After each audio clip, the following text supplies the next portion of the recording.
നോക്കുന്നത്? നമ്മുടെ രുദ്രപെരുന്നാളിന്റെ നോട്ടീസ് അടി. ഇതെന്താ എഴുതിയിരിക്കുന്നത്? എനിക്കറിയത്തില്ല, നമുക്ക് അച്ഛനോട് പോയി ചോദിക്കാം. അച്ഛാ. ആഹാ, ഇതാരൊക്കെയാ? കേറുവാ. അച്ഛാ, ഇതെന്നാ നമ്മുടെ തിരുനാൾ ദിനമായ ഏപ്രിൽ 24-ാം തീയതി പൂർണ്ണദണ്ഡ വിമോചന ദിനം എന്ന് എഴുതിയിരിക്കുന്നത്? അതെന്നതാ? പൂർണ്ണദണ്ഡ വിമോചനം എന്ന് പറഞ്ഞാൽ കുംഭസാരത്തിലൂടെ പാപമോചനം ലഭിച്ച ഒരു വ്യക്തിക്ക് പാപത്തിന്റെ താൽക്കാലിക ശിക്ഷയ്ക്ക് ഈശോ സഭയെ ഏൽപ്പിച്ച പുണ്യത്തിന്റെ ഭണ്ഡാരത്തിൽ നിന്ന് ലഭിക്കുന്ന ഇളവിനെയാണ് പൂർണ്ണദണ്ഡ വിമോചനം എന്ന് പറയുന്നത്. മനസ്സിലായോ? ഒന്നും മനസ്സിലായില്ലല്ലേ? ഞാൻ സിമ്പിളായിട്ട് പറഞ്ഞു തരാം. നീ ഈ ഗ്ലാസ് പിടിക്കുക.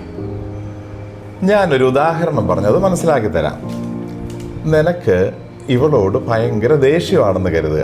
ഇപ്പം ഇവളുടെ കയ്യിലൊരു ഗ്ലാസ് ഇരിക്കുന്ന കാണാമല്ലോ, ഇത് ഇവളുടെ ഗ്ലാസ്സാണ്. അപ്പം നിനക്ക് അരിശം കാരണം നീ ഇവളുടെ ഈ ഗ്ലാസ് മേടിച്ച് പൊട്ടിച്ച് കളഞ്ഞു, നിലത്ത് എറിഞ്ഞ് പൊട്ടിച്ച് കളഞ്ഞു. കുറച്ച് കഴിഞ്ഞപ്പോൾ നിനക്ക് ഭയങ്കര മനസ്താപം. നീ എന്ത് ചെയ്തു? പോയി കുമ്പസാരിച്ചു കഴിഞ്ഞപ്പോൾ എന്ത് കിട്ടി? പാപമോചനം കിട്ടി. പക്ഷെ അപ്പോൾ അവിടെ ഒരു കടം കിടപ്പുണ്ട്. എന്താണ്? പൊട്ടിച്ച് കളഞ്ഞ ഗ്ലാസ് പകരം വെക്കാൻ നിനക്ക് പറ്റിയിട്ടില്ല. അപ്പോൾ എന്ത് ചെയ്യും? നീ അത് പൈസ കൊടുത്ത് വാങ്ങണം. അതിന് നിന്റെ ഈ പൈസ ഇല്ലല്ലോ. അപ്പോൾ എന്ത് ചെയ്യും? ഞാൻ പപ്പായോട് ചോദിക്കും, പപ്പാടെ പൈസ ഉണ്ടല്ലോ. ഇനി ഗ്ലാസ് ഇങ്ങ് തന്നേരെ.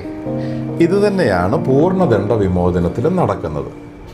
സഭയുടെ ഭണ്ഡാരം എന്ന് പറയുന്നത് നന്മയുടെ വലിയൊരു ശേഖരമാണ്. നമ്മുടെ പാപങ്ങളുടെ കടം വീട്ടാൻ ഈ ഭണ്ഡാരത്തിൽ നിന്ന് സഭ നമുക്ക് നന്മ തരുന്നു, വിതരണം ചെയ്യുന്നു. അങ്ങനെ നമ്മുടെ പാപങ്ങളുടെ കടം വീടുന്നു.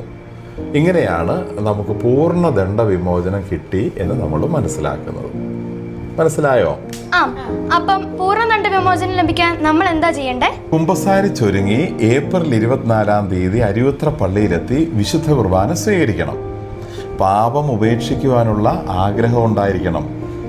മാർപ്പാപ്പായുടെ നിയോഗത്തിൽ ഒരു പ്രാർത്ഥന ചൊല്ലണം. ആ പ്രാർത്ഥന ഒരു സ്വർഗസ്ഥനായ പിതാവേ, ഒരു നന്മ നിറഞ്ഞ മറിയം, ഒരു ത്രിത്വസ്തുതി, ഒരു വിശ്വാസ പ്രമാണം. ഇത്രയും പ്രാർത്ഥനകൾ ചൊല്ലിയാണ് നമ്മൾ പൂർണ്ണദണ്ഡ വിമോചനം പ്രാപിക്കാൻ ഒരുങ്ങേണ്ടത്. All set? Yes.